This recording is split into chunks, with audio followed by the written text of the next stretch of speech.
Tell me what you were doing before you started Europe. Nothing.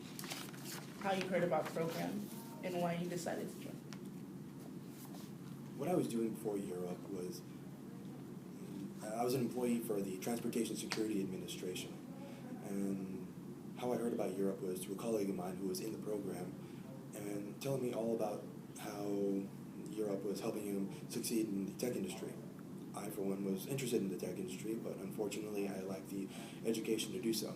So I took a big risk by leaving the TSA and going back to school for about a year and a half to get my high school diploma, which unfortunately I didn't have, to come here and pursue my dream in the tech industry. Perfect. Lee? How do you want to work in tech? I want to work as a quality assurance analysis. Coding has always been my strong point. It's something I would like to learn. Ever since I started learning HTML and CSS at Year Up, it has opened the door for me for coding. It just sparked this passion that I knew I had inside me and just need a little bit more of it ignite. In which case, I am now teaching myself code on my own time. I'm teaching myself Python whenever I get the chance. I'm using an online program called Code Combat, which teaches the basics of Python and other coding languages such as JavaScript. Great. So, George, what was your biggest challenge or growth area during the learning and development phase? What did you do to overcome this challenge? And what specifically will you do to plan ahead and ensure you are set up for success on an internship in this area? My greatest growth area is my thought process. I think very fast, and sometimes my mouth can't keep up, and I have to backtrack and then say it again. So far, what I do before I speak, and to help me improve on that, is take a deep breath, gather my thoughts, and then say it out slowly. Because I'll tend to say things fast, but I now say things with a little more thought into it. I put a little more thought into it before I say it, and if I do get stuck, I just take a deep breath. I don't panic, and I just continue on with what I'm saying and elaborate where I need to. Thank you.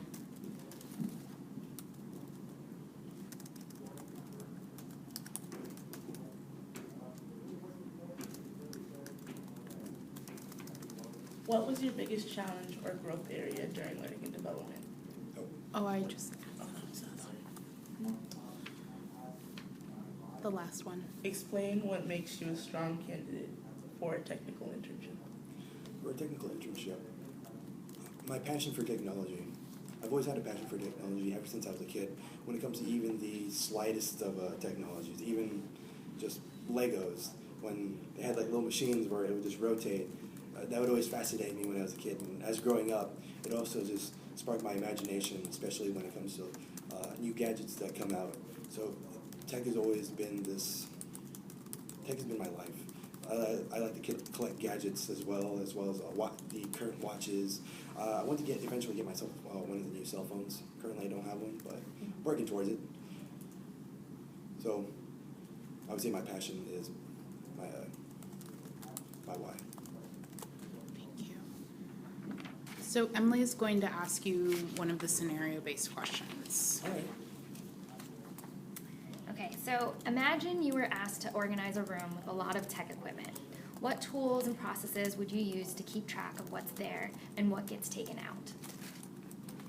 I would start an order and a list of items that are taken out. I print out a list saying which items I have and set up columns so people can sign out whether or not sign out when they take an item. So I'll have, let's say, a hard drive taken out. I'll have somebody write down that they took it out at what time and when they return it. Wow. Okay. Perfect. So I'm going to ask you a question either about collaboration or conflict resolution, just so All you right. know. So, George, is it more important to lead or is it more important to compromise? Why? I think it's more important to lead because I believe that if there is a set way to do something, it's there for a reason. There are other ways to do things, but for the time being, if the company has used that to succeed, I believe that would be the best way to take, instead of taking a risk and compromising in such a short amount of time, if given. So I believe leading by example would be the best option. Thank you.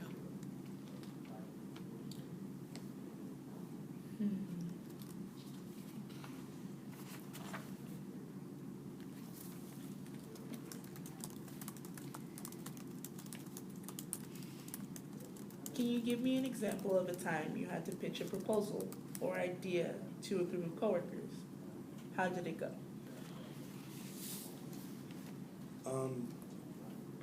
There was a moment where we had a situation where it was a project where we were in a survival simulation.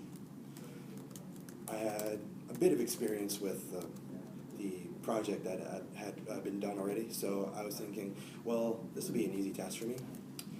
Unfortunately, my colleagues didn't see the same. They went with what they thought was best, and it didn't turn out so well. Everyone had a bit of input into the scenario. Everyone had their idea of how the items we were given to survive could be used and how we survived. I told everyone my opinion. Not everyone agreed. So I would slowly break it down on how it would make sense, in which case to use this to survive. In which case, in such a scenario such as everyone wanted to use the map and get to the nearest town, which is about 30 miles away, and the area that we were in was about 5 degrees below Celsius. We're in the middle of the forest, 30 miles away from town. Creeks running everywhere, and I knew that the best bet was to just buckle down and survive until a plane comes. But everyone else wanted to travel to the next town. So I tried to convince everyone that it was not the best option, but unfortunately it was not. I was not able to convince them that my opinion was the better option. So I would talk to them one by one. And I managed to get my opinion through, but it was then a bit too late.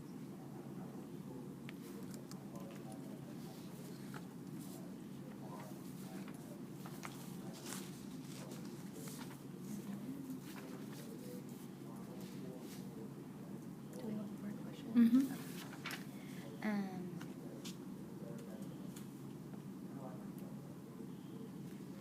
Tell me about a manager that you found it hardest to work with. What did you do to maintain a working relationship with this person? I had a former manager at the TSA who was very arrogant and very narrow-minded.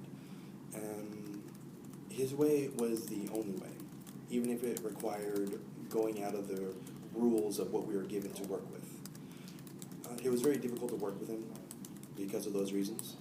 And if I did have a task that I had to complete with the guidelines and he wanted me to do it in another way, I would have to go to my direct supervisor and inform him that this is the way I'm going to do it. And my manager was telling me otherwise.